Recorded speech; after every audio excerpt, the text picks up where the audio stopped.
누가복음 3장 7절에서 9절까지 우리 함께 읽겠습니다. 요한이 세례 받으러 나아오는 무리에게 이르되 독사의 자식들아 누가 너희에게 일러 장차 올 진노를 피하려 하더냐. 그러므로 회개에 합당한 열매를 맺고 속으로 아브라함이 우리 조상이라 말하지 말라. 내가 너희에게 이르노니 하나님이 능히 이 돌들도 아브라함의 자손이 되게 하시리라. 이미 도끼가 나무 뿌리에 놓였으니 좋은 열매 맺지 아니하는 나무마다 찍혀 불에 던져지리라. 아멘.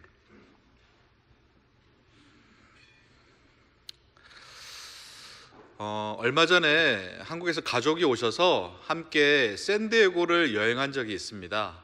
샌디에고는 여러 번 갔던 도시인데요. 이번에는 좀 특별하게 새로운 곳을 가보고 싶었는데 검색하는 가운데서 그 포인트 로마라는 곳을 한번 가본 적이 있습니다. 그곳에는 제가 검색해 보니까 1942년도 포르투갈 탐험가 이 까브릴로가 캘리포니아 지역의 유럽인으로서는 처음 발을 디딘 곳이고, 그로부터 이 캘리포니아가 시작된 기념비적인 곳이라고 이렇게 소개가 되어 있더라고요. 그래서 그곳을 갔는데 많은 사람들이 그것을 찾고 있는데 그 이유 중에 하나가 샌디에고의 가장 뷰가 아름다운 곳이라고 하더라고요. 정말로 가보니까 실제로 샌디에고 전 지역이 다 보이고 더 넘어서는 태평양도 다 이렇게 내려다 보이니까 너무나도 아름다웠습니다. 또 그곳에는 석양이 너무 아름답다고 했는데 저는 오전에 가서 석양은 볼 수가 없었습니다. 하지만 가장 잘 보이는 그 언덕에 등대가 하나 있었습니다. 등대. 그 이름은 올드 포인트 등대라고 합니다. 이 진흙 같은 어둠 속에서 그 한 줄기 밝은 빛을 비추어서 그렇게 항해자들에게 길을 안내했던 그 등대, 그리고 거칠고 힘겨웠던 긴 항해를 마치고 집으로 돌아올 때 그 등대가 그 빛을 비추어 주면서 따뜻한 집으로 그 길잡이를 하는 그 모습, 그 등대를 보면서 그런 생각을 많이 해보았습니다. 이처럼 어두운 바다를 비추는 이 바닷길의 안내자 이 등대처럼 어두운 세상 가운데 정말로 복음의 빛으로 죄인들에게 그리스도로 인도했던 사람이 있습니다. 그 사람은 그리스도의 길을 예배했던 사람입니다. 그 이름이 오늘 우리가 함께 말씀을 나눌 세례 요한입니다. 우리가 누가복음 말씀을 함께 나누고 있습니다. 이 사복음서 중에서 누가복음만이 세례 요한의 탄생의 이야기를 소개하고 있습니다. 누가복음 1장과 2장에 걸쳐서 세례 요한과 예수님의 탄생, 그리고 그 기사를 이렇게 교차적으로 소개하고 있습니다. 그리고 우리가 읽었던 이 본문 3장에 와서도 세례 요한의 그 사역을 소개하면서 4장에 있을 예수님의 공생애를 준비하는 그러한 내용을 담고 있습니다. 이것은 철저하게 낮아져서 이 땅에 인간의 모습으로 오신 하나님의 아들 예수 그리스도에 대한 객관적이고 역사적인 그 시각에서 상세하게 복음을 기록하자 했던 이 누가복음의 기록자, 의사 누가의 의도가 반영된 것입니다. 또한 400년 전에 구약의 마지막 선지자라고 할 수 있는 그 말라기를 통해서 주의 길을 예비할 사자로 예언이 되었는데 이제 때가 차서 그렇게 이 사가랴 제사장 집안에 요한이 태어남으로 말미암아 그 예언이 성취되는 것을 볼 수가 있습니다. 이 예언대로 세례 요한은 구약과 신약을 연결하는 마지막 선지자입니다. 그가 그리스도의 길을 예비합니다. 이것은 우리가 메시아에 대한 구약적 배경이 없어도 그렇게 이 세례 요한을 통해서 그렇게 예수 그리스도가 주되심을 그렇게 깨닫게 하기 위한 누가의 그 의도가 잘 담겨 있다고 볼 수가 있습니다. 세례 요한의 이름의 뜻은 주의 은혜가 깊도다입니다. 아버지는 제사장 사가랴였고 어머니는 아론 집안의 엘리사벳이었습니다. 이들 부부는 의롭고 경건했습니다. 그러나 아이가 없었습니다. 이때 천사 가브리엘이 이 사가랴 제사장에게 나타나서 요한의 출생을 예고하게 됩니다. 이때 요한이라는 이름이 계시되고 앞으로 이 아이가 평생 나시린으로 살 것이며 그렇게 엘리야의 심정과 그 능력을 가지고 주의 길을 예비할 것이라고 천사를 통해서 예언을 이렇게 듣게 되었습니다. 그렇게 요한은 태어났고 광야에서 살았습니다. 낙대 털옷을 입고 가죽띠를 띠고 메뚜기와 석청을 먹으면서 광야에서 자랐습니다. 그곳에서 검소함과 겸손함을 배웠고 그곳에서 또 이렇게 경건과 청밀한 나신인의 삶으로서 등대와 같이 예수 그리스도의 길을 비추는 그러한 삶을 준비되어져 갔습니다. 이 세례 요한은 하나님의 부르심에 의해서 그의 전 인격과 그 삶을 세상과 사람들을 섬기는 일에 사용되었던 인물입니다. 뿐만 아니라 후대 오늘날에 이르는 우리에게까지도 이 세례 요한은 예수 그리스도 하나님의 어린 양을 소개해주는 그런 위대한 사역을 감당했습니다. 그의 사역으로 말미암아 하나님의 역사가 이루어졌고 또 변화가 이루어진 것입니다. 세례 요한은 당시에 제사장의 아들로 태어났습니다. 그러면 나름 부유하게 나름 그렇게 그 혜택을 누리면서 살 수 있었는데 그는 그러지 않았습니다.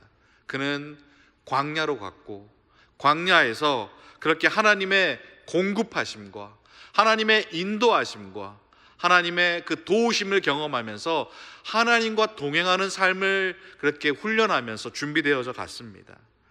그러던 가운데 우리는 읽지는 않았지만 이 누가복음 3장 2절에 그 세례 요한에게 하나님의 말씀이 임합니다. 3장 2절 말씀입니다. 하나님의 말씀이 빈들의 사가랴의 아들 요한에게 임한지라. 하나님의 말씀이 요한에게 임하자 요한은 이제 요단 강가에서 그렇게 죄 사함을 받게 하는 회개의 세례를 선포하면서 주의 길을 예비하는 사역을 시작해 나갔습니다. 저는 이 세례 요한의 삶과 그 사역을 보면서 세 가지 큰 특징을 발견하게 됩니다. 그 첫 번째는 세례 요한은 자신이 있어야 할 그 자리를 알았습니다. 그리고 흔들림 없이 그 자리에서 충성하는 삶을 살았습니다. 말씀드렸지만 세례 요한은 어떻게 보면 안정적인 생활을 할 수도 있었습니다. 하지만 그 부르심에 따라서 그렇게 광야에서 준비되었고 그렇게 하나님의 메시지, 하나님의 말씀을 전했습니다. 그의 말씀에 능력이 있고 폭발적인 사역을 보고 많은 사람들이 궁금해했습니다. 기대감을 가졌습니다. 저 사람이 우리가 그토록 기다렸던 그 메시아인가? 저 사람이 하나님의 사자인가? 하나님의 선지자인가? 그렇게 많은 사람들의 기대와 인기 가운데 이 세례 요한의 그러한 호응이 하늘을 찌를 듯 했습니다.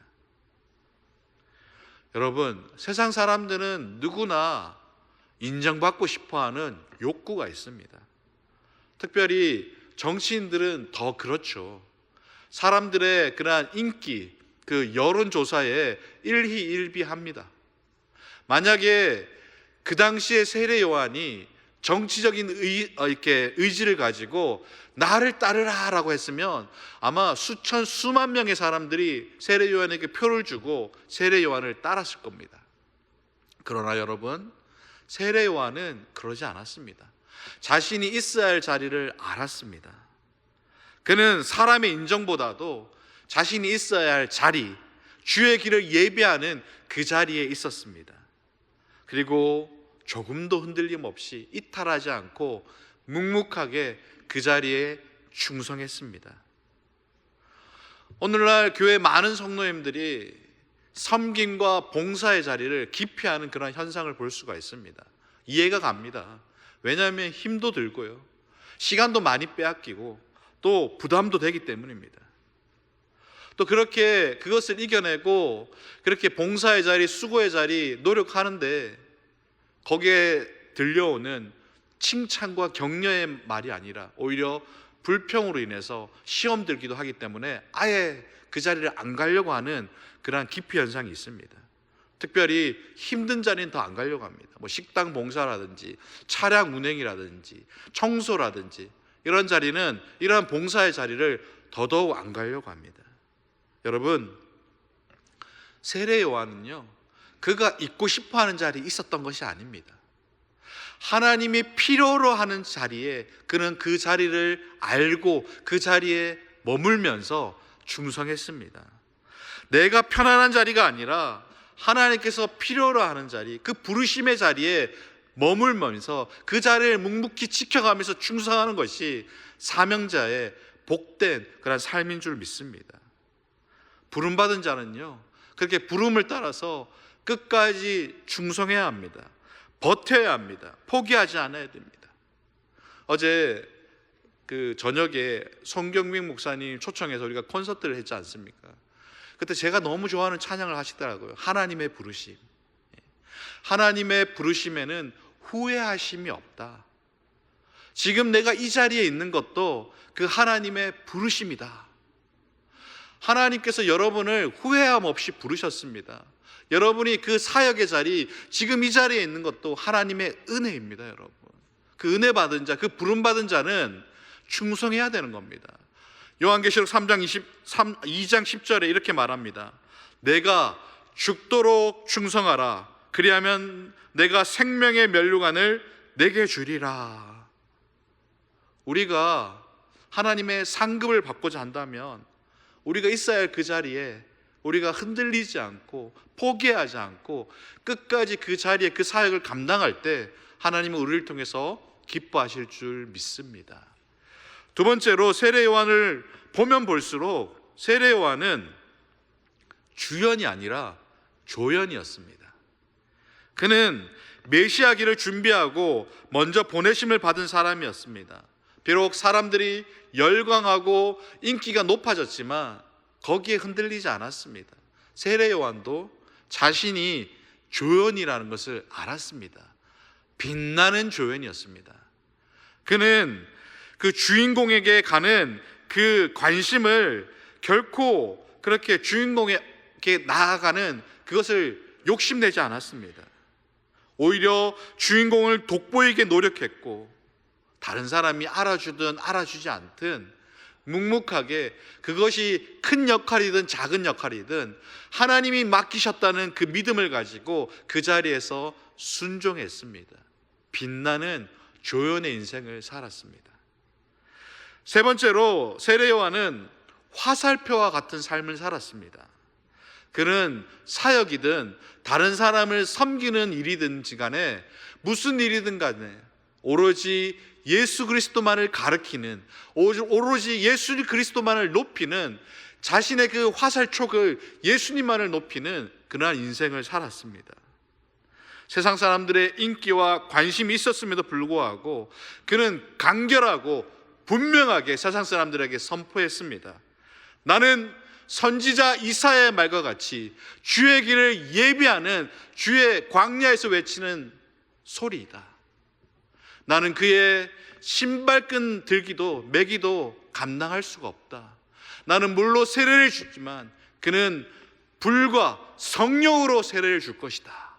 그리고 그 예수님이 그렇게 등장했을 때 보라, 세상 죄를 지고 가는 하나님의 어린 양이다 라고 내가 그토록 말했던 그분이 바로 저분이다 라고 분명하게 예수님을 가리켰습니다. 그리고 고백합니다. 그는 흥하여야겠고 나는 쇠하여야 되리라. 세례 요한은 자신의 부름받은 자리를 분명히 알고 있었습니다.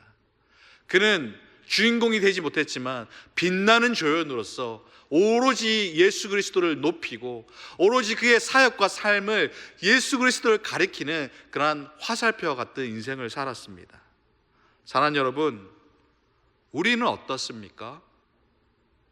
우리의 사역, 우리의 삶은 어떻습니까? 우리는 하나님께서 필요로 하는 그 섬김과 그 봉사의 자리에 우리는 머물러 계십니까? 아니면 우리는 내 인생의 주인공은 나야 그러면서 내가 높아지기를 원하고 또 나의 그런 작은 섬김과 수고에 인정받고 사람들의 인기를 얻고 그렇게 살기를 원하시진 않습니까? 뿐만 아니라 그는 흥하여겠고 나는 쇠하여지리라 말씀했는데 반대로 그는 쇠하여지고 내가 흥하여져야 된다라고 그렇게 섬기고 있지는 않습니까?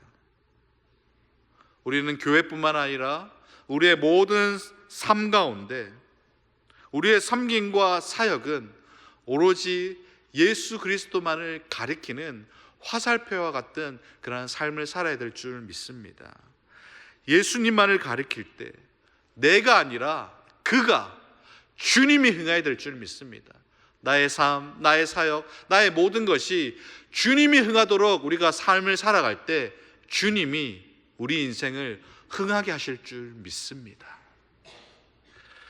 그렇게 세례 요한은 오늘 본문에 이르러 이제 사람들에게 회개의 그러한 세례를 선포하고 있습니다. 3절 말씀을 보시면요, 요한이 요단강 부근 각처에 와서 죄사함을 받게 하는 회개의 세례를 전파하니 라고 말하고 있습니다.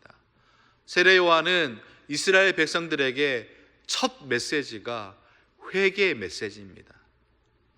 마가복음 1장 45절과 1장 14절과 15절에 보시면 예수님께서 첫 그러한 사역 가운데 메시지가 나옵니다. 마가복음 1장 14절 15절입니다. 요한이 잡힌 후에 예수께서 갈릴리에 오셔서 하나님의 복음을 전파하여 이르되 때가 찼고 하나님의 나라가 가까이 왔으니 회개하고 복음을 믿으라 하시더라. 세례 요한도 예수님도 이스라엘 백성들을 향한 첫 메시지는 회개하라 였습니다. 3절에 보시면 죄사함을 받게 하는 회개의 세례를 말씀하고 있습니다. 예수님을 믿고 죄로부터 구원받으려면 우리는 반드시 회개의 과정을 거쳐야 된다라고 말씀하는 겁니다. 회개는 자신의 죄를 깨닫고 뉘우치는 것뿐만 아니라 돌이켜서 하나님께 돌아가는 그 모든 과정입니다.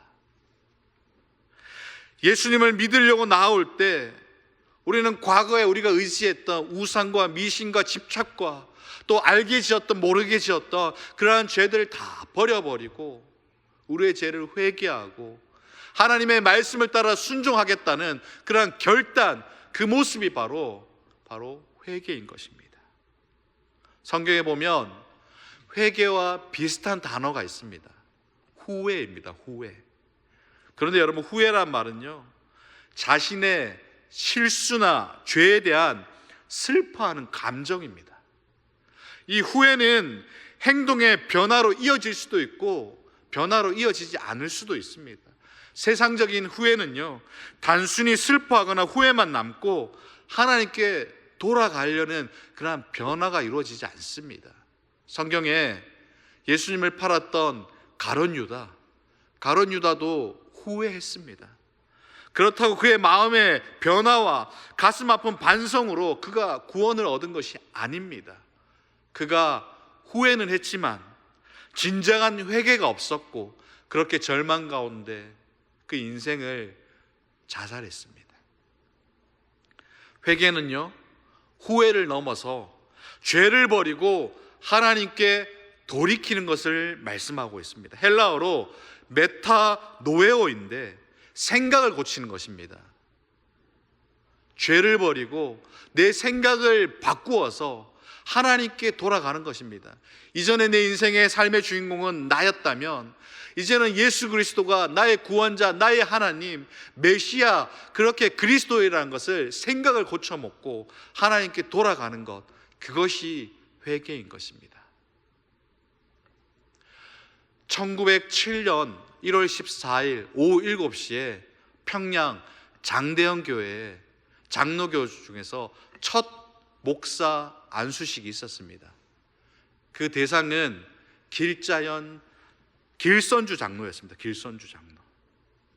이 소식을 평안도 전 지역의 사람들이, 신도들이 듣고 약 1,500명이 함께 모여서 예배를 드렸습니다.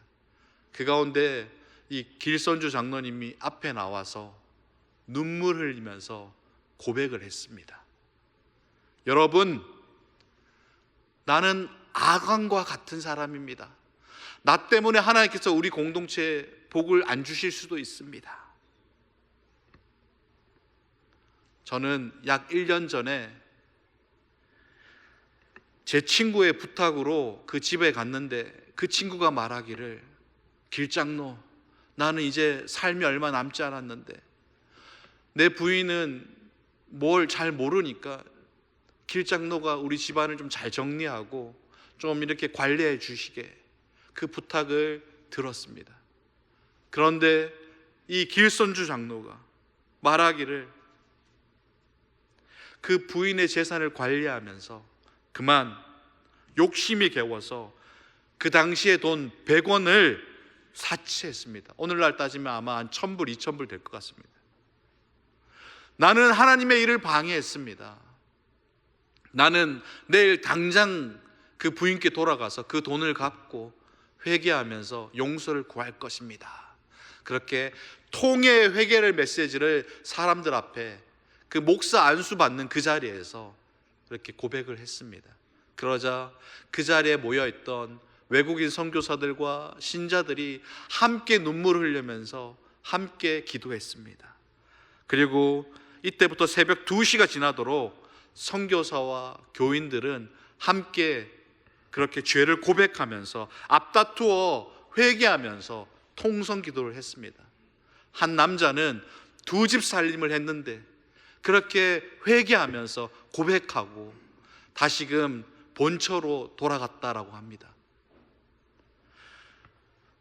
어떤 종은 성실하고 그렇게 열심히 일하고 믿었는데 주인 몰래 그 주인의 재산을 탐닉했고 그렇게 회개하고 고백하면서 기도할 때 그 주인과 가족들이 용서해 주었다라고 합니다. 어떤 부인은 자신의 음행을 회개했습니다. 그런데 그 자리에 그 사회를 보고 있던 선교사님이 난처했습니다. 왜냐하면 그 자리에 남편이 있었기 때문입니다. 그 회개의 소리를 듣고 남편이 울면서 그 아내에게 다가가서 얼싸안고 기도하면서 그 아내를 용서해 주었습니다. 시어머니는 며느리에게 매정하게 대한 것을 회개했고 며느리는 그 시어머니가 미워했고 원망했던 일을 고백하면서 통곡했습니다. 외국인 선교사들도 자신의 교만과 그렇게 편견을 회개했고 교인들도 그 외국인 선교사님을 향한 시기 질투를 회개했습니다. 그렇게 시간이 흘러갈수록 계속해서 회개하고 눈물로서 고백을 했습니다. 그러한 성령의 역사가 일어나자 그게 바로 평양 대부흥운동의 시발점이 되었던 것입니다. 여러분, 회개는 성령의 역사가 있는 것입니다. 오늘 본문에 나오는 이 세례 요한의 회개 설교는 어떻게 보면 좀 과격하게 느끼기도 합니다. 세례 요한에게 세례를 받으러 나온 사람입니다. 그런데 그를 향하여 독사의 자식들아, 굉장히 독소를 퍼붓고 있습니다. 격려받고 칭찬받아도 마땅한 그들인데 그들에게 그 칭찬이 아니라 비난의 목소리를 하고 있습니다. 왜냐하면 그들이 믿음과 회개 없이 이 세례를 받는다는 것은 아무 의미가 없기 때문에, 성령의 역사가 일어나지 않기 때문에 오히려 그러한 믿음과 그런 회개 없이 세례를 받는 것은 자신을 종교적인 포장지로 위선적으로 더 이렇게 변질시킬 가능성이 크기 때문에 그렇게 말한 것입니다. 자신이 무엇을 잘못했고 어떤 죄를 지었는지를 안다면 오히려 돌이키고 회복될 가능성이 있는데, 이 모습처럼 그 죄를 어설픈 종교적인 열심으로 덮으려 한다면 새로워질 가능성이 전혀 없는 것입니다. 독일의 신학자 디트로이트 본헤퍼가 나를 따르라라는 그 책에서 이러한 모습을 값싼 은혜라고 표현했습니다. 값싼 은혜. 희생과 헌신 없이 쉽게 받아들이는 은혜라고 말합니다. 죄에 대한 진정한 회개도 없이 쉽게 용서받으려고 하는 것입니다. 희생과 헌신 없이 신앙생활을 하려고 하는 것입니다. 하나님의 말씀에 대한 진지한 순종도 없이 구원받으려고 하는 모습, 그러한 것들을 값싼 은혜라고 말합니다. 그리고 이 값싼 은혜가 교회의 가장 위험한 요소라고 말하고 있습니다. 세례 요한의 설교를 보시면 8절에서 9절까지 보시면 세 가지의 요점을 말하고 있습니다. 삶으로 회개의 열매를 맺어라. 그리고 혈통 안일주의에서 떨어지지 말라. 혈통 안일주의에 떨어지지 말라. 마지막 세 번째는 심판의 긴박성을 이야기하고 있습니다. 요약하면요, 정신 차리고 회개하고 삶을 돌이켜라 라고 말하고 있습니다. 그 심판의 그 심각성을 우리에게 말씀하고 있는 것입니다. 이스라엘 백성들은 자신의 혈통을 아브라함의 후손이라고 나름 자부심을 가지고 살았습니다. 자랑스러워했습니다. 그래서 자신들이 언제 어디고 하나님의 은총 아래 있다고 착각하며 살았습니다. 그 이스라엘 사람들을 향해서 오늘 세례 요한은 너희들이 아브라함의 후손이 아니라, 너희들이 죄를 회개하지 않으면, 그렇게 살아간다면 아브라함의 자손이 아니라 독사의 자손이 될 것이다 라고 말하고 있는 것입니다. 중요한 것은 혈통적으로 아브라함의 자손인지 아닌지가 중요한 것이 아니라 하나님의 말씀을 따라서 정직하고 성실하게 거룩하고 진실한 삶을 살아가는 것, 그것이 중요하다고 말씀하고 있는 것입니다. 이것은 무엇을 말합니까, 여러분? 우리가 교회 다닌다고 다 하나님의 자녀, 그리스도인이 된다는 것이 아닐 수도 있다는 것입니다. 우리가 교회에서 신앙생활을 하지만, 직분도 있지만, 그렇다고 해서 우리 가운데 하나님의 그 은혜와 그러한 구원이 보장되어 있다는 것이 아닙니다.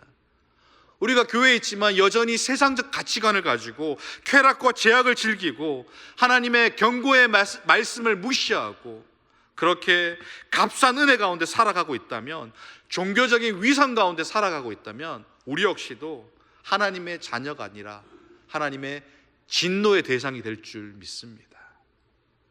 하나님은 우리 모두가 회개하고 삶에 합당한 열매를 맺는 그리스도인 되기를 원하십니다. 9절 말씀해 보십시오. 아마 이미 도끼가 나무 뿌리에 놓였으니 좋은 열매 맺지 아니하는 나무마다 찍혀 불에 던지리라. 무시무시한 경고의 메시지를 우리 가운데 하고 있습니다. 우리의 믿음이 우리의 머릿속에만 머무르는 것이 아니라 우리의 삶을 통해서 회개의 열매를 맺어야 된다라고 말씀하고 있는 것입니다. 오늘 본문에 세례 요한을 찾아온 무리들이 있습니다. 한 무리는 세리들이었고 한 무리들은 군인들이었습니다. 그들은 그 메시지를 듣고 두려워하면서 그러면 어떻게 해야지 우리가 그 회개에 합당한 열매를 맺을 수 있습니까? 라고 세례 요한에게 물었습니다. 그러자 세례 요한이 말합니다. 세리들은 정해진 세금 외에는 더 거두지 말라. 부정을 멈추라. 군인들은 가진 힘으로 시민들의 것을 빼앗지 말라. 여러분, 어떻게 보면 당연한 거 아닙니까? 세리는 정한 금액을 그렇게 측정하고 군인들은 오히려 뺏는 것이 아니라 지켜야 하는 것, 당연한 직업윤리인데 당시에는 그러지 않았습니다. 당시에는 부정직한 세금을 징수했고 권력을 남용했고 부정부패가 만연했던 그 당시였습니다. 이 세례 요한은 그 당시의 흐름에 거슬러 올라가면서 하나님 앞에서 성실하게 정직하게 맡은 바 바른 생활을 하라고, 하나님 앞에 부끄러움 없는 삶을 살지 말라고 그렇게 그들에게 말씀하고 있습니다. 그것이 바로 회개에 합당한 열매다라고 말하고 있습니다. 여러분, 이 세례 요한이 말하는 회개에 합당한 열매를 들을 때 흥미롭지 않습니까, 여러분? 우리가 생각하는 회개의 열매는 막 기도원에 들어가가지고 40일 막 금식 기도하면서 눈물 콧물 다 째나가 막 짜내면서 기도하는 그런 모습이 떠오르기도 하고, 아니면 이른 새벽부터 교회에 나와가지고 예배드리고 말씀 읽고 기도하고 봉사하면서 그런 변화된 모습을 보이는 것, 그것이 회개의 모습이라고 생각하는데, 세례 요한은 하나님께 대하여 이렇게 하라는 말이 하나도 없습니다. 오직 이웃에 대하여서 선을 행하라라고 말씀하고 있는 것입니다. 하나님 앞에 진정으로 회개한 사람은 그 이웃과의 관계에서 열매가 나타나야 된다고 말씀하고 있는 것입니다. 우리가 매일 살아가는 삶의 현장에서 우리는 하나님 보시기에 부끄러움 없는 정직하고 성실하고 또 주님의 뜻을 따라서 살아가는 것, 그것이 오늘 본문의 세례 요한이 말하고 있는 그러한 회개에 합당한 열매인 것입니다. 사랑하는 여러분, 하나님은 우리를 다 보고 계십니다. 우리를 다 알고 계십니다. 그 하나님은 전지하고 전능하신 하나님이십니다. 하나님은 우리들이 하나님의 말씀에 순종해서 우리의 삶의 모든 현장에서 그렇게 회개에 합당한 열매를 맺어가며 살기를 기뻐하실 줄 믿습니다. 우리 안에 변화되어야 할 삶이 무엇이 있습니까? 우리 안에 끊어내지 못하는 반복되는 죄악이 무엇입니까? 게으름, 나태, 음란, 교만, 미움, 시기, 질투, 도적질, 중독, 우리 안에 끊어 회개해야 할 그러한 것들은 없습니까? 이러한 것들을 단절하고 떠나는 것이야말로 회개에 합당한 열매입니다. 말씀을 정리하겠습니다. 그리스도인의 삶과 사역은, 사명은 세상의 인정을 받고자, 사람들의 인기를 얻고자, 내 이름을 높이고자 하는 데 있지 않습니다. 오직 예수 그리스도, 오직 예수 그리스도를 높이는 그런 화살표와 같은 인생이 우리의 삶의 사역의 목표가 됩니다. 회개에 합당한 열매는 이웃과의 관계 속에서 나타나는 것입니다. 하나님 앞에서 말씀에 순종하면서 그렇게 우리의 일상의 변화, 도덕적, 인격적인 변화로 말미암아 우리 이웃 가운데 회개에 합당한 열매를 살아가는 것, 그것을 하나님이 우리 가운데 원하실 줄 믿습니다. 우리 인랜드 교회 모든 성도님들이 예수 그리스도만을 바라보시면서 하나님의 영광을 위해서 그렇게 열매 맺는 삶을 살아가시기를 주님의 이름으로 축복합니다. 기도하겠습니다.